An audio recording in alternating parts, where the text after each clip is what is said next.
안녕하십니까. 순사라 방송입니다. 오늘은 이스라엘 7대 절기를 살펴보겠습니다. 우선 배경 지식으로 이스라엘 기후를 알아야 합니다. 이스라엘 계절은 여름과 겨울로 구분됩니다. 겨울철 우기는 10월 중순, 여름철 건조기는 5월 중순경에 시작합니다.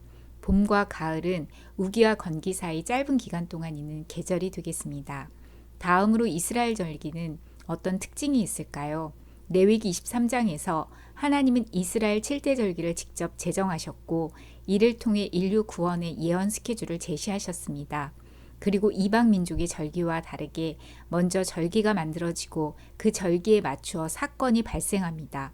예를 들면 유월절을 이스라엘 백성에게 먼저 알려주신 후 유월절에 발생하기로 한 10번째 재앙이 이집트에서 일어나게 됩니다. 절기에 해당하는 히브리어 단어는 두 가지가 있는데 하그는 춤춘다, 순환한다의 의미이고 모에드는 특별한 목적과 계획 가운데 정해진 시간을 의미합니다. 하나님께서 천지 창조 넷째 날에 모에드를 만드셨습니다. 계절이라고 번역되어 있으나 원어를 통해서 천지 창조 때 이미 하나님께서 이스라엘 절기를 계획하셨음을 알 수 있습니다.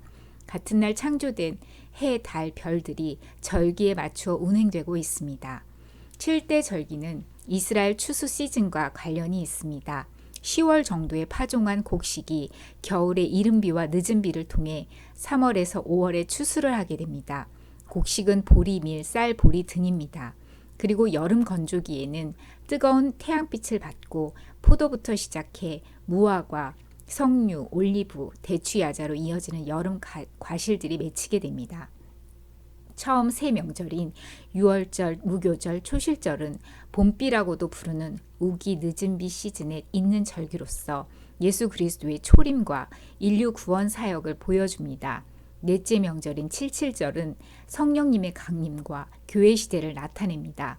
마지막 새 명절인 나팔절, 속죄절, 초막절은 여름 건조기가 끝나고 짧은 가을로 접어드는 시기의 명절로서 다가오는 마지막 때 예수님의 재림과 메시아 왕국 설립을 예표합니다.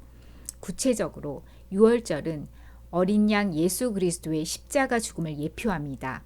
무교절에는 7일 동안 누룩 없는 빵을 먹는데 이는 죄 없으신 예수 그리스도의 거룩한 삶, 그리고 성도의 성화되는 삶을 예표합니다. 초실절은 곡식의 첫 수확을 감사하는 절기로서 예수님께서 무덤에서 다시 살아나시어 부활의 첫 열매가 되신 사건을 예표합니다. 칠칠절은 초실절 이후 50일째 되는 절기로 오순절이라고도 합니다.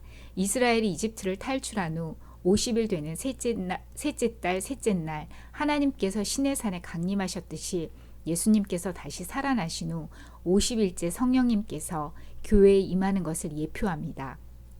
아울러 곡식 수확을 마무리하는 시기로 수많은 성도들의 구원을 예표합니다. 나팔절은 예수님께서 다시 나타나심을 예표합니다. 하나님의 나팔 소리와 함께 성도들은 몸이 변화되어 공중으로 끌려 올라가 예수님을 만날 것입니다. 속죄절은 이스라엘의 남은 자들이 속죄양 예수님을 메시아로 받아들이면서 민족적 죄악이 깨끗하게 되고 용서되는 사건을 예표합니다. 초막절은 한 해의 마지막 때 여름실과 수확을 마무리 짓는 절기로서 7일 동안 초막 생활을 합니다.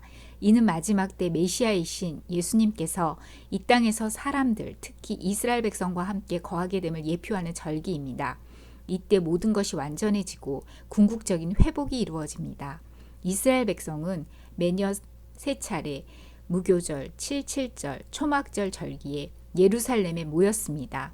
이때 백성들이 모여 거룩한 집회를 개최하였는데 이 절기들은 하나님께서 이스라엘 백성을 위해 따로 떼어놓은 거룩한 날들입니다. 올해는 3월 27일부터 이스라엘 봄 명절이 시작됩니다. 예수님께서 제정하셨고 예수님께서 이 땅에 계실 때 지키신 유월절, 무교절, 초실절을 우리 성도들도 기념하면서 예수님께서 이루신 십자가의 피 흘림과 다시 살아나신 놀라운 사건을 되새겨보면 좋겠습니다. 오늘은 여기까지입니다. 경청해 주셔서 감사드립니다.